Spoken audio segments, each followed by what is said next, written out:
Hey, Patrick, thanks for the presentation. Yeah, Great stuff. thank you. That's basically what I had asked in the Q&A. Hmm. Basically, I've traditionally been a graphic designer, Hmm. illustrator for many Okay. years. I lived in San Antonio, had a very successful career both in graphic design and illustration. Okay. But, just through personal trials and tribulations, kind of slipped back a little bit and became, I think, lackadaisical about my art. Hmm. But my question right now, in a point in time in my life as an artist, as a designer, is that art has changed dramatically. When Hmm. I started, computers were just coming into the industry. Hmm. Now they're here to stay, and there's just a deluge of artwork in the world, Yes. including digital art. My world lives both in the digital and the traditional. Hmm. I find that for me, being digital allows me to create the art quickly, Yes. allows me to make quick decisions. I always wondered if Van Gogh would have embraced digital art. I think he probably would have, although he would have stuck with traditional as well. So my question is, in this world, and you probably know it better than I do, how does digital art do in this world if you decide to go 100% digital? Utterly, totally, and completely irrelevant. Doesn't matter what it is. It's completely irrelevant. And I say this one, understanding marketing, two, the sheer volume of customers that we have in every niche imaginable. Every niche, medium, subject, material, way of going about it imaginable. And the determinant factor that decides whether or not it sells is not size, it's not price, it's not subject material, it's not medium, it's marketing. That's it. That's it. It doesn't matter how obscure or weird your subject material is or not or whatever. It's just about finding an audience that loves it. And where everyone goes wrong is not attempting to do the marketing, which actually yields to the feedback, which actually lets you know what is going to sell. And that's it. And for you, you know, every single solitary person on whatever they create, it has the ups and the downs, right? You create huge originals, right? And you're a painter and it takes you 3 months to do it. There's some ups there, which are you can sell a lot for the pieces, but selling huge pieces is like selling huge houses. Not a lot of buyers for that, right? So every little niche has its advantages. Digital art, because the way you're able to create that in like a reactionary format and quickly and change it. So there's some huge upsides to that. The difference for you is digital artists, and I'm going to put everyone in a box here. Think in their heads that they can just go on social media sites and just keep posting a 2D image, a 2D image, a 2D image. And the fundamental disconnect there is nobody buys 2D images. I can't hang a 2D image on my wall. Do you know what I can? I can hang a metal print. How many metal prints do you have of your digital work? It's a rhetorical question. Probably not many. How many are you showing on the socials on a regular basis? This is what somebody buys. This is what somebody hangs on their wall. This is what you can talk about. Why the hell aren't you showing that? You're not, right? I know you're not because none of you guys ever are, right? Like it comes in wood. Here's my latest digital print. Like let me show it to you. It's tactile. It actually hangs on the wall. This is what people buy, right? And I get fired up on this because it infuriates me. It's like, okay, you want to be a knife salesman, right? And I own the biggest knife selling company in the world. And I'm going to hire you to go door to door to sell knives. When you knock on my door, what are you going to show up with? The knives, right? You're not going to show me a catalog of knives and try to sell me pictures of knives. You're going to show me the actual knives, show me you can cut cans or whatever the heck, right? So that's a huge part of it. Okay, thanks. I appreciate that. That kind of puts it in perspective. I do kind of gives me, I think, a little bit more positive reinforcement Yep. about my art and where I should go and not worry about it so much. Yeah. Do you have you gone about selling all of it, selling all of it, any of it so far? I have a gallery. I have a gallery in Oregon that sells my work. Mm-hmm. I paint. That's all traditional, Okay. and it's a particular theme. It Mm-hmm. was really West Coast related. fishing. I guess, because I like fly fishing. I do too. A lot of it has to do with landscapes and fly fishing, Okay. and it seems to sell, um, you know, here and there. It's not like I'm selling Steady a ton stream. of, Yeah. you know. Uh, the stuff that I'm doing digitally is completely different. Yep. It's figurative and not getting into too much detail.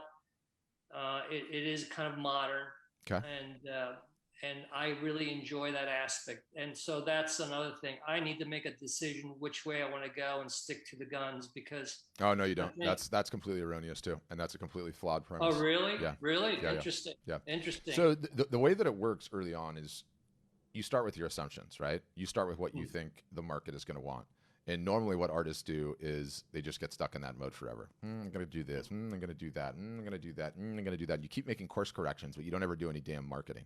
And so it's kind of like, I'm going to create a product, and instead of loading it up on the horse and cart and taking it down to the city square and seeing if I can sell it, I'm going to decide in my head, I'm going to pivot to the next one and try something new. You have to do the marketing. When you do the marketing, you actually get the eyeballs, which translates into feedback on what you're doing, right? Like if I'm you, I'm going to take the 10 things that I'm working on, all of it. I'm going to throw it up on the website. I'm going to start marketing. And then after a year's time, what I'm going to find is a mixed bag. You could see that a standard 80-20 emerges, meaning you have 10 pieces on your site, 10 different styles. 20% of them are giving you 80% of your income. At that point in time, you can decide if you're going to go all in on a style or not, right? But guess what else you might find? Nobody cares. They're buying smatterings of all of it. It's in between, which case it's not about any one thing you do. It's about the brand. You're the brand just as much as the artwork is.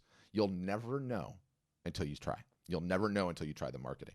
So don't get caught up in thinking you can decide for your audience without the feedback. There is only one thing that can tell you whether your damn art's going to sell, and that's somebody pulling a credit card out of the wallet and sliding it. That's it. That's it. That is truth.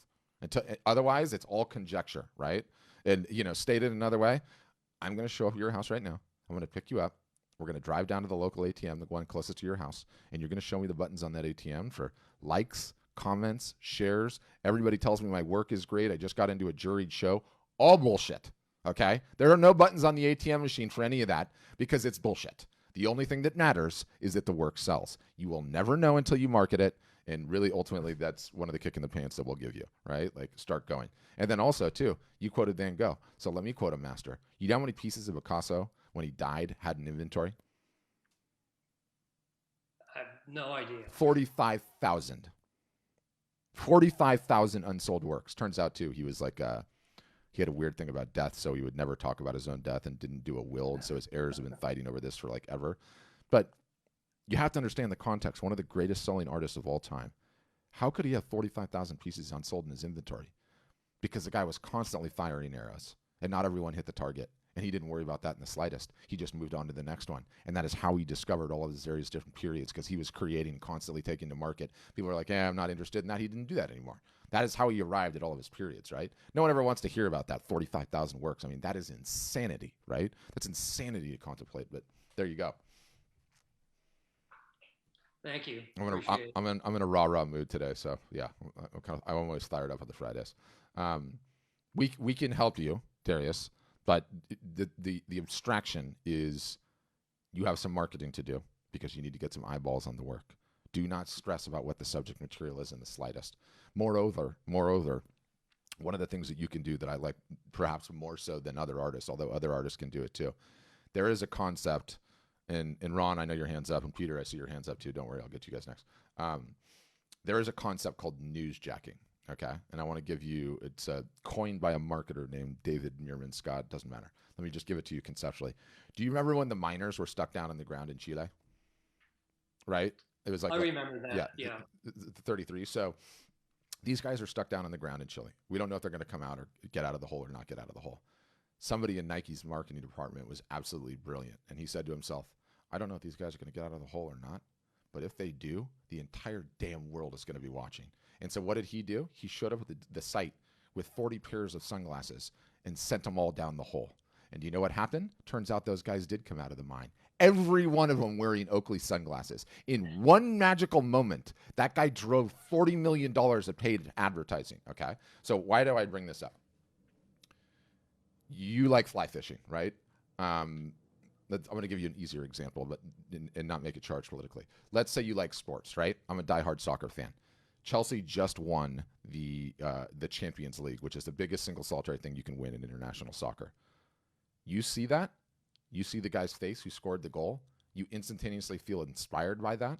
You go ahead and make a digital art piece about that guy. You put it up to sell, and guess what happens? It turns out people are diehard nut fanatics about soccer. They love this guy more than anything else, and you just sold 75 pieces because you did it that quickly. Why can you do that? Because you can create digital artwork way quicker than someone that paints, right? And so we have a bunch of people that are doing that too, but something to contemplate is an advantage that you have, but also to further contemplate, like, look, you have a style and you have a skill set and how you're manipulating, presumably what, a pen mouse in Illustrator or Photoshop, however you're doing it. And you don't know what's going to work. You just know that you like creating, right? So, what do? We teach you how to leverage it and go and get the damn feedback to find out what's working. So we can help you, but you got to do the marketing. And the first year sucks. Just truth. First year's a pain in the ass. You have so much stuff to learn, but it gets easier and you have the whole rest of your life. What's up, YouTube? Thanks for checking out the Q&A. What if you have your own question? First, you can leave me a comment below on this YouTube video. I see them. I will respond. Number two, definitely encourage you to subscribe. It's very easy to do. There's some fancy motion graphics going across the screen now, but there's a subscribe button. There's a bell button. You'll know when we're live. You can come on and say, Patrick, I have a question, even from your YouTube app, which is super handy. And then the third is 3 times weekly, Monday, Wednesday, Friday, free Zoom calls. We call them the Art Business Workshops. There's going to be a link directly below me in this description. You can sign up. They're free. You can come answer your question, which I'm sure will be awesome. And I will do my measure best to make sure my advice is slightly better than marginal. No, but in all seriousness, I'll take a crack at answering it. Thanks for checking out this video.